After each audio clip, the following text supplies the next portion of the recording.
Olá, tudo bem? Muito prazer, eu sou Ivan Lima e você é muito bem-vindo ao canal Fatos Desconhecidos. No dia 2 de junho de 1995, o capitão Scott O'Grady foi abatido enquanto pilotava seu avião na Guerra da Bósnia. Depois de se ejetar de sua aeronave, ele caiu em território inimigo. Durante 6 longos dias, Scott ficou escondido em uma floresta e só sobreviveu porque comeu insetos e bebeu água da chuva. Para tentar se camuflar, ele cobriu o rosto com lama. Os inimigos, às vezes, passavam a poucos centímetros dele, mas nunca o encontravam. A essa altura, o exército norte-americano fazia de tudo para tentar resgatá-lo. Eram 40 aviões que procuraram pelo capitão Scott O'Grady, além dos satélites e a ajuda de outros países envolvidos no conflito. Ao mesmo tempo, Scott se perguntava se ele realmente seria resgatado. Nesse exato momento, você deve estar se perguntando o que essa história tem a ver com o título do nosso vídeo, certo? Bom, sem sombra de dúvidas, eu posso afirmar que, neste momento, os cristãos estão na mesma situação que Scott. Estamos vivendo em território inimigo. E, às vezes, a vida neste planeta fica tão complicada que nos perguntamos se não há possibilidade de Deus ter se esquecido de nós. Mas acredite, Deus está o tempo todo fazendo preparativos para resgatar você, eu e todos que nele acreditam. Para fazer isso, ele contará com a ajuda de Jesus Cristo, que voltará para nos salvar. Muita gente tem dúvidas sobre a segunda vinda de Cristo. Por exemplo, você sabe quando ele voltará? E depois que ele voltar, você sabe me dizer exatamente o que vai acontecer? É sobre isso que eu irei tratar hoje. A título de curiosidade, o capitão Scott O'Grady foi resgatado com vida. E é bem provável que um dia nós também seremos resgatados por Cristo. Existem muitas questões em relação ao retorno de Cristo. Eu poderia passar um dia inteiro aqui contando fatos sobre a segunda vinda de Jesus, mas vou tentar ser mais objetivo respondendo às perguntas mais comuns sobre o assunto. Para os cristãos, a segunda vinda de Cristo pode ser considerada o clímax da história da humanidade. É nessa segunda vinda que todos os redimidos se encontrarão na presença do Senhor para viver a eternidade ao lado dele. Bom, existem muitas profecias que apontam para a segunda vinda de Cristo, destacando que esse será um dia maravilhoso e de grande importância para os fiéis, mas também será um dia terrível para os incrédulos. Em João, capítulo 14, versículo 2, Jesus disse o seguinte para os seus seguidores: "Na casa de meu pai há muitas moradas. Se não fosse assim, eu teria dito a vocês: vou preparar lugar para vocês."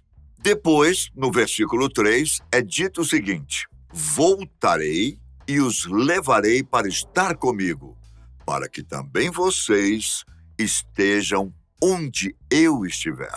Eu citei esses trechos para explicar o motivo pelo qual Jesus irá voltar. Cristo nunca irá esquecer o seu povo. Ele quer estar conosco e não há melhor motivo para a sua segunda vinda do que este. A pergunta mais certa é como ou quando Jesus virá e não se ele virá. Pelo fato de existirem diferentes interpretações das Escrituras Sagradas, o mesmo acontece sobre a segunda vinda de Cristo. Uma das interpretações diz que essa vinda será um único evento visível a todos. Outros defendem que ela ocorrerá em 2 etapas. A primeira será secreta e invisível, reservada apenas aos salvos. E a segunda etapa será pública e visível a todos, e ocorrerá depois de um período de grande tribulação. Quem acredita nessa segunda interpretação, geralmente, entende que esse período será de 7 anos. Mas independente da sua interpretação, a Bíblia deixa muito claro alguns detalhes sobre a volta de Cristo, como alguns sinais que anunciam a volta de Jesus. Alguns deles envolvem eventos naturais e suas consequências, como terremotos, pestes e fome, a pregação do evangelho em todo o mundo, grande apostasia, que no caso é o abandono da fé, além de um período de tribulação intensa e uma terrível perseguição aos seguidores de Cristo. Muita gente confunde o arrebatamento com a segunda vinda de Cristo. Contudo, é preciso deixar claro que são coisas distintas. Por exemplo, no arrebatamento, os crentes vão se encontrar com o Senhor nos ares, enquanto na segunda vinda, os crentes vão retornar com o Senhor na terra. Essa última ocorrerá depois do grande e horrível período da tribulação. E o arrebatamento será antes da tribulação. Mas claro que isso depende da sua interpretação. Sobre o arrebatamento, sabemos que é a remoção dos crentes da terra como um ato de libertação. E a segunda vinda inclui a remoção dos incrédulos como um ato de julgamento. Ainda há o fato de que o arrebatamento será secreto e acontecerá de forma instantânea, enquanto a segunda vinda vai ser visível a todos e anunciada pelos sinais que eu já citei. Por fim, essa segunda vinda de Cristo vai acontecer depois de certos eventos do fim dos tempos. E o arrebatamento pode acontecer a qualquer momento. Espero que tenha ficado claro que o arrebatamento e a segunda vinda de Cristo são coisas bem diferentes e não devem ser confundidas. Agora, vamos seguir com o foco da nossa pergunta. Além dos sinais citados na Bíblia, o apóstolo Paulo também falou algumas coisas sobre a vinda de Cristo. Segundo ele, a segunda vinda não acontecerá antes que o iníquo se manifeste, que no caso seria o homem do pecado e filho da perdição. Mesmo que essa passagem seja um pouco difícil de interpretar, os estudiosos acreditam que essa parte faz referência ao surgimento do Anticristo. Como você deve saber, o Anticristo será o líder de um sistema que exercerá domínio mundial e fará oposição direta a Cristo e seu evangelho. No entanto, a Bíblia também afirma que, em sua vinda, Cristo vencerá o Anticristo com o sopro de sua boca, conforme foi dito na segunda epístola aos Tessalonicenses, no capítulo 2, versículo 8. Quando Jesus chegar na terra, as forças dos céus serão abaladas. O sol escurecerá, a lua será afetada e as estrelas cairão, como foi dito em Marcos, capítulo 13, versículo 25.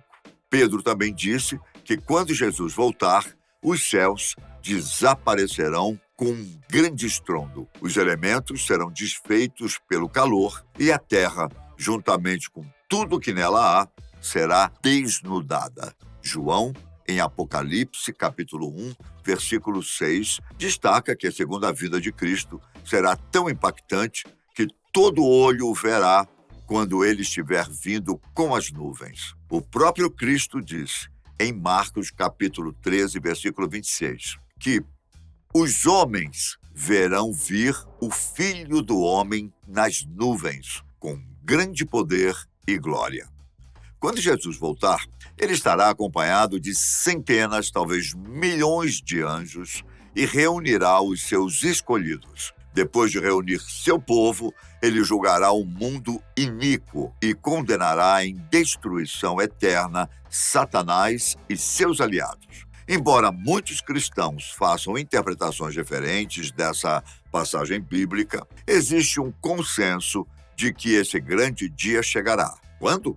Essa é mais uma questão a ser debatida. Na verdade, não existe debate sobre quando isso vai acontecer, porque ninguém sabe quando Jesus voltará. É impossível prever quando esse dia será, porque vai acontecer quando não estivermos esperando. Se alguém diz que sabe que dia será a segunda vinda de Cristo, ou se trata de um falso profeta, de um charlatão ou está simplesmente equivocado. Além disso, a ordem dos eventos antes da vinda de Jesus não é clara. O mais importante é que Jesus vai voltar um dia e devemos estar preparados. A Bíblia também nos dá conselhos sobre como estar pronto para esse dia. Viver de maneira santa, tendo fé e seguindo os ensinamentos de Jesus. Ficar atento aos sinais, nos mantendo sóbrios e atentos para a vontade de Deus.